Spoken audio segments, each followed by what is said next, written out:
Hello and welcome back to Jimbo's PC Builds. It's time to add yet another cooler to the Cooler League Season 2.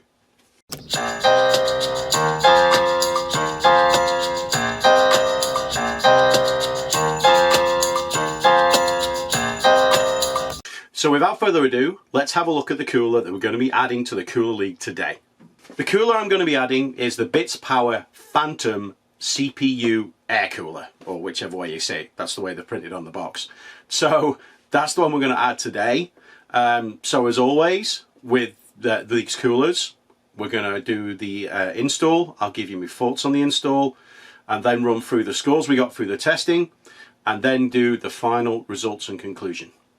Alright, so without further ado, let's get on with the install. So interestingly for this cooler, you're given two back brackets for Intel. This is for anything 15 or below. This is the 1700 bracket.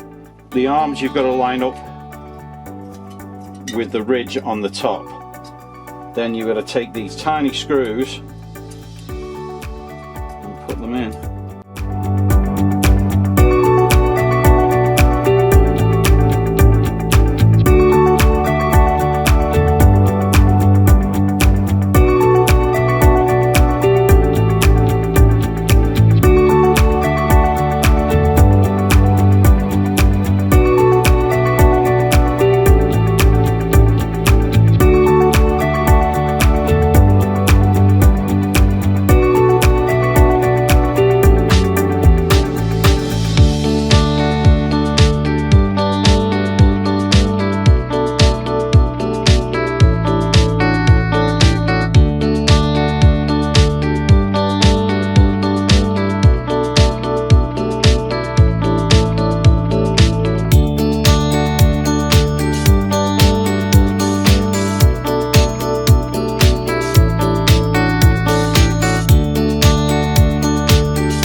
So install wise, it wasn't overly complex. One thing that's interesting, and I haven't mentioned this yet in the video, and I'm sure I'm going to mention it many times, the cooler was only $30. I was only able to find it from Micro Center, and I have not seen it on Amazon. I did look and I couldn't find it. I don't know if it's early days yet and it's not going to be released, or it will be released onto Amazon, I'm not sure. So the availability of this cooler in the US might be limited. But either that aside, so one of the things they've cut the costs on was an instruction manual. There wasn't one. All you get is a QR code to scan to get the instructions, which is a good way of cutting costs, especially when you're trying to concentrate only on the cooler. At such a price of $30, you know, if you want to make any kind of money on a cooler at that price, you want to make sure you cut something to keep the price up. So yeah, you have to scan a QR code and follow it. I would advise doing it on, say, an iPad or something larger. I tried doing it on my phone and the instructions are very small. But overall, install-wise, not that complex. It's the usual backplate, things through, screws on, cooler mounts, done and dusted. The one thing I was very, very pleased with this cooler, considering the price, is two things. One, that the fan mounts are not the stupid, horrible wire things that are just a pain in the backside to deal with. They're actually plastic mounts that screw to the fan. And two, they give you an extra set of plastic mounts. So if you want to add an additional fan to this cooler, you can do so very easily. Considering the price of $30, I thought that was excellent. But all in all, it's a very simple cooler with a reasonably simple install, and it was no bother. So all in all, yeah, I'd have to say the install is great. All right, so now let's go through all of the scores that we saw when we installed it on. As you can see, it's installed behind me. And as you can see as well, the fan that comes with it is RGB. So, you know, obviously works faster for that and performs better because it's RGB, obviously. But anyway, let's get on to the results and let's see how the cooler did. Base temps. The base temp of 19 degrees Celsius puts the Bitspower Phantom roughly in the middle of the pack, so nothing special. Bass sound of 35. It was a little bit loud, which is kind of not a surprise considering, you know, that the actual cooler's only got one fan out of the box.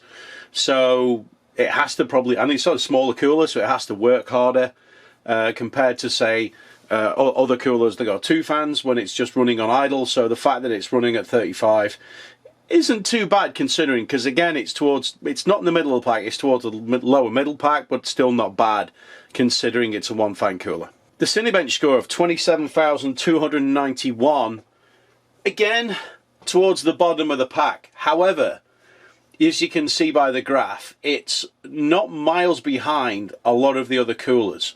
You know, the Cooler Master MA24 Stealth only got 27,381. So it's less than 90 points behind that. You know, taking out the Phantom Spirit score, which I'm still not convinced is right, but it is what it is.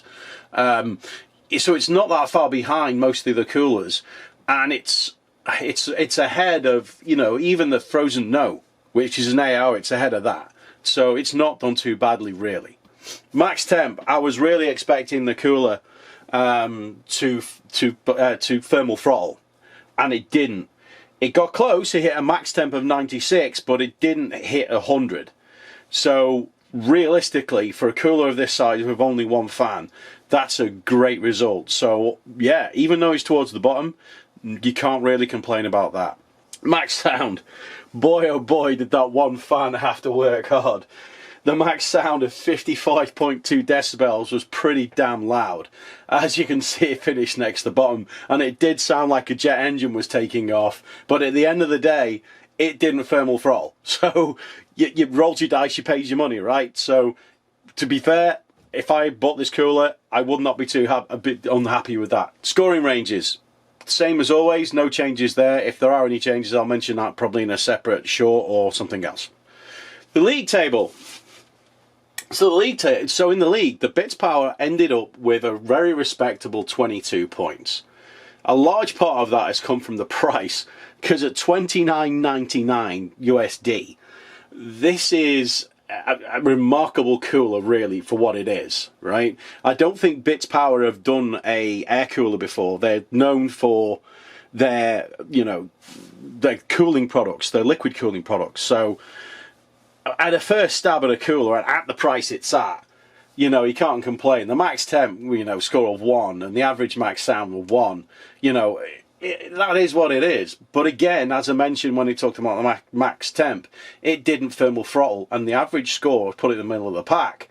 So that's why it finishes roughly mid-table, which, you know, for the price of the cooler, etc., it's a great result.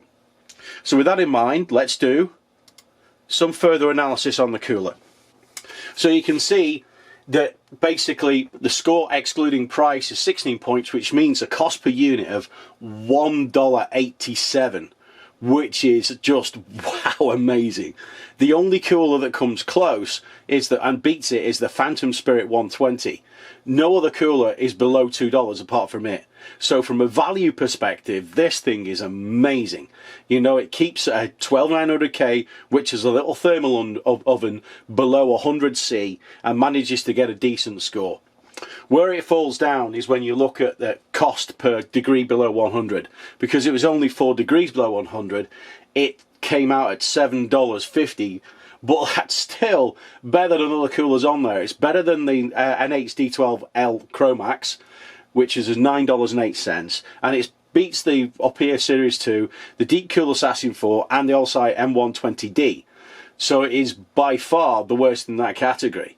So with that in mind, I'll now give you my final thoughts and conclusion. So, score-wise, it's a bit of a mixed bag. It's a very simple cooler, and it's a one-fan cooler. So to be perfectly honest, my expectations were before I started testing this cooler was it was going to thermal throttle. At $30 with one fan, I thought this is just going to really start panicking very, very quickly. And it didn't, which was kind of a surprise, realistically, because I thought it was going to be a disaster. It did not thermal throttle, and it got a reasonable score in Cinebench. It did sound like a jet engine was taking off, and it's actually ramped up a little behind me, and you might be able to hear it, bless it, but it did very, very well. Considering it's a 12900K and considering the price, it's a stunning cooler. Do I think it competes with the likes of the Thermalright coolers? No, because what you get from them for the price is you're getting a 2-fan cooler for not much more money than this. However, this would be a fantastic replacement for a Hyper 212, for instance, from Cooler Master. Or if you've just got, say, a 5600X or a 15 for whatever K from Intel, and you don't want to use the really crappy cooler that comes with them, and you want to replace it with something that's not expensive, that's going to do the job great, this is it. This will do excellent. So with that all in mind, do I recommend this cooler? In certain cases, like lower end coolers, absolutely. For anything that requires a little bit of muscle, it can do it, but I would not recommend it. I think it's got its place in the market, which is the mid to lower range CPUs, where it will cool them without issue whatsoever. So please keep that in mind with this cooler. Alright, I hope you found all that information useful. If you did, please leave a comment down below. And also don't forget to toss a like on the video. We have many videos in the Cooler League already. This is season 2, so if you want to go back and watch the videos on the other coolers, please go and do so. Please subscribe, because my cadence of videos is not that regular. I try and do once a month, but I can't always do it because of work commitments, etc. So if you subscribe and then hit the bell icon, you'll be notified when I get videos out. Alright, that's it. I hope you enjoyed it. Oh, and if you didn't like the video, toss a dislike, but also please make sure you leave a comment down below to see how we can improve the channel. Alright, that's it. Honest. All done. As always, take care.